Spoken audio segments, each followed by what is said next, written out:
women do not date out of their race enough, and God, please release my sisters from the shackle of only dating black men. I feel like it's time for us to explore our options. It's way more of life to see, way more experiences to have. Hey guys, welcome back to my channel. So as per the title guys, you can see in today's video, once again, we're going to continue to talk about the young, famous and African cast, because just in case you guys aren't necessarily familiar with this beauty that you're viewing here on your screen, her name is Annie Idibia.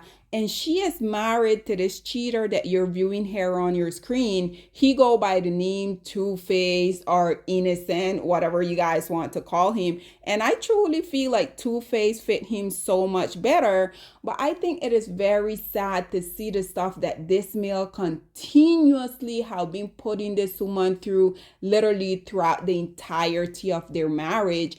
And she has decided that she's just going to stay. She's going to endure all of this mistreatment. This man has continuously been embarrassing her, literally have so much kids on her. And mind you, he didn't have these kids prior to getting with her. This man has literally gotten with so many different women. This man has had so much extramarital kids. But nonetheless, so based upon me just trying to create content, I decided I was going to go back to season 1. And this is what Annie had to say about her cheating husband. My name is Annie Macaulay Idibia.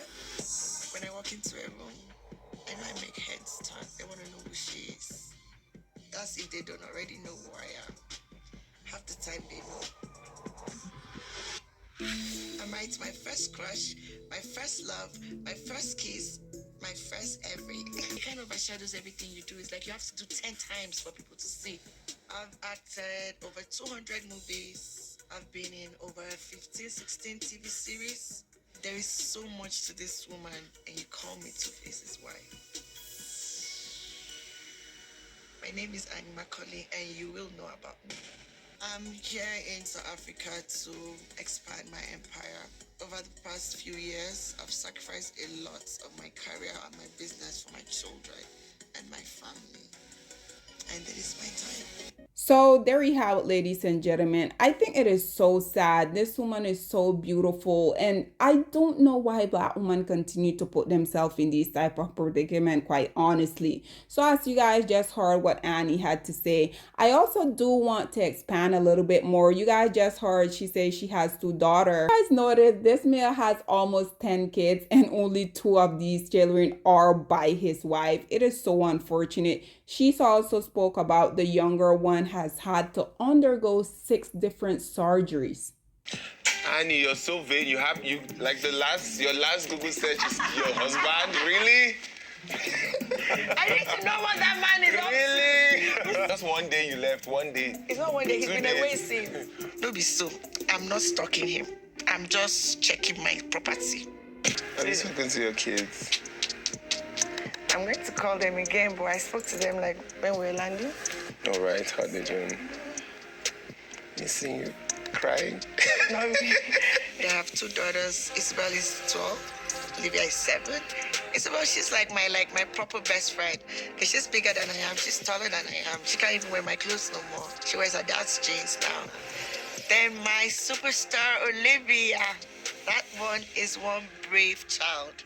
You know, it's the follow-up Olivia's surgery and everything, and so the doctors were like, they have to do a certain kind of therapy where they put extra fluid there just to make the bones stronger. Wow. And that was hectic, Wow. painful for her. Olivia turned 7 on the 3rd of January, and in the last 4 years, first time Olivia actually celebrated her birthday standing on both legs.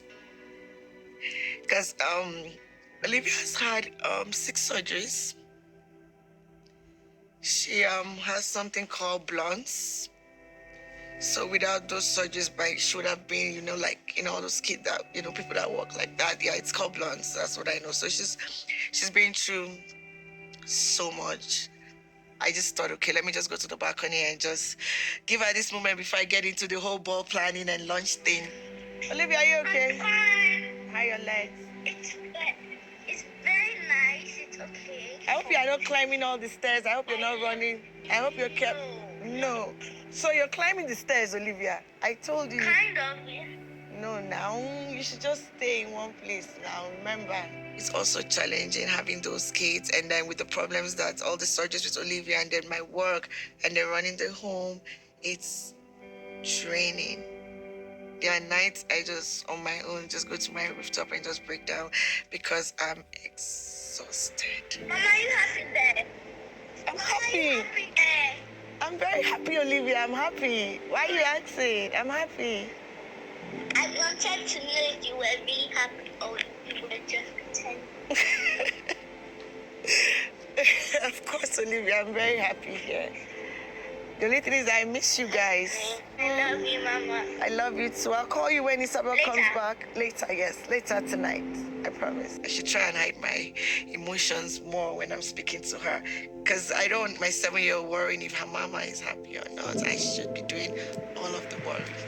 Again, I think that this is so unfortunate because I'm not sure about you guys, but literally, I look around in my day-to-day life and I see so much Annie Idebia. Yes, they're not out here on the big screen. They're not used to all of the glitz and glam. But it is so unfortunate that it don't really matter whether we have Black woman that we can see when we open our door. But we also see that Black woman, whether they're living in the glitz or glam or they're clocking in like everybody else, we see that Black woman, it don't really matter what these type of male continue to put Black woman through, they will literally stick around. Because I'm not sure about you guys, if you guys have watched this show, I'm not sure if Annie has some type of mental issue because of all of the stuff that this male has put her through. But if you guys do go and watch this last season, it truly seemed like there's something that not really right. And again, I'm not a doctor, I don't know. But with that being said, I also wanted to bring on here for you, a lot of people has been literally calling her out, even Zari, one of her cast member, because mind you, I'm not gonna say Annie is innocent because at the end of the day she's not, but just think about it, guys. If you're continuously being in a predicament with literally someone, in my opinion, this man is her biggest enemy. I'm not sure about you guys, but in my personal opinion, I feel like cheating should be considered a felony because I've never been in a predicament where I have anyone cheat on me. But I do have to say, I can only imagine how that has to affect your self-esteem, because imagine you literally being with this dust bucket for so long, having 2 kids with him, and then he continuously go out here and cheat on you. There's no way on this planet Earth I feel like that wouldn't affect your self-esteem. But nonetheless, Zari, which is one of her castmates, Zari recently got married. Also, they show that here on season 3. And Annie at the wedding, literally in front of all of Zari kids, because I do have to say Zari has a ton of kids, before the wedding started, Annie and the other castmate, they were gossiping, and Annie say, like, basically her now husband, he is young enough to be one of Zari's son. And I mean, she didn't really lie. But nonetheless, guys, listen to Zari reading Annie for filth. And I think it is very sad because whenever these people attack Annie, they can't really say anything negative about her as a person, about her past. Always what they do is that they will take everything that this disgusting pig has done to her throughout the entirety of their relationship and basically kind of weaponize that against her. So listen to what Zari and Annie had to say, and then we will come back with more.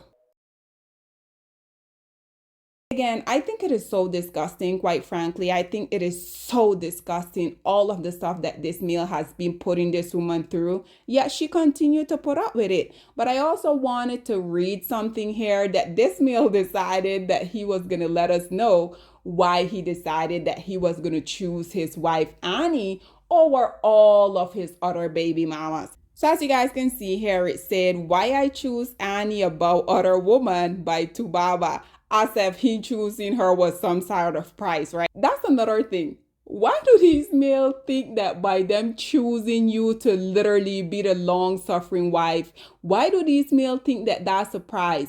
Unfortunately, I feel like when they do encounter a woman like Annie, they do very much start to feel like they're the prize, right? And I can assure you guys, this is precisely why he went and made this woman his wife, because he know that he can have a marriage license but still carry himself out here like a single man, right? Nonetheless, so it says, award-winning Two-Face Idebia or Tubaba has opened up on why he married his wife Annie Idebia. Innocent despite having kids from several other women, the evergreen African Queen singer is a father of seven, five from his previous relationship with other women and two with his wife Annie Idebia. In an interview with Hypertech Digital Boss, he disclosed why he opted for Annie above others. He explained all his baby mamas are well to do and very much learned, but Annie possessed the latter and not the former. Tubaba said, you see, Annie is from an average background like myself. We both started from nothing. She stuck by me through it all. When there was no cars, she hopped on bikes, took the bus, and tweet with me. When there was no money or house or hit song or millions of albums sold or big award and accolade, said, when I used to repeat just 3 sets of clothes, she would always hold my head, look me in the eyes and tell me things will be fine one day. When I wasn't handsome, she would call me her Prince Charming. When I wasn't celebrated, she called me her king and said she is my #1 fan, and to this day, she still is. Even when I made it big as a musician and started misbehaving, and controversy almost destroyed my career. Notice how he said controversy almost destroyed his career. Haven't I been telling you guys for the longest that these male don't know what the word accountability is? We already know these male vocabulary is very much limited, but I can assure you the few words that these male are familiar with, accountability is not one of them. So you're blaming the stuff that you went out here and you stick your community P in all of these other women, but it's the controversy that almost destroy your marriage, not your very poor behavior. Okay. He said she would go down on her knees and pray to God to show me the way and give me victory over my enemies. Your enemies, like Annie, I have to say, you have been a contributing factor, because you guys see when he say that she stuck through him when there were no money, when he only had 3 sets of clothes, when they didn't have any car, when he wasn't handsome. You know how most people feel about Steve Harvey? But Steve Harvey once said, the reason why men don't stay with women when these women were with them when they were down in and out or how nothing, or he also said, if the men do happen to stay with this woman, Steve literally said that exactly what we are seeing here with these two, that's exactly what's going to happen. And the reasoning he gave behind that is because he said, a man, once you have managed to rise above and you become successful, every time you look at the woman that was there with you within the struggle, it's going to remind you of when you were down in and out struggling. And let's just be honest, nobody wants to be reminded of that, right? This is precisely why I will continuously come out here and caution y'all to not be the come out woman, not be the fallback woman. If these men can't come to y'all once they're already on their 2 feet, once they're already established, don't allow them access within your life. And lastly, as you guys can see here, he said, no, if I am still that small boy struggling to make it like any other young chap on the street of Lag. Black women, it's time to hold ourselves accountable because we are reaping what we sowed. We have lied and gassed black men up for centuries, letting them think that they are kings with no kingdoms, letting them think that they are the emperor when they are naked. And now we are dealing with the consequences of those actions. Instead of being honest with black men and requiring them to do better for not only themselves, but the community that they helped create, we have allowed them to tear it apart and then put it back together quietly behind their backs and then still let them get the credit for it.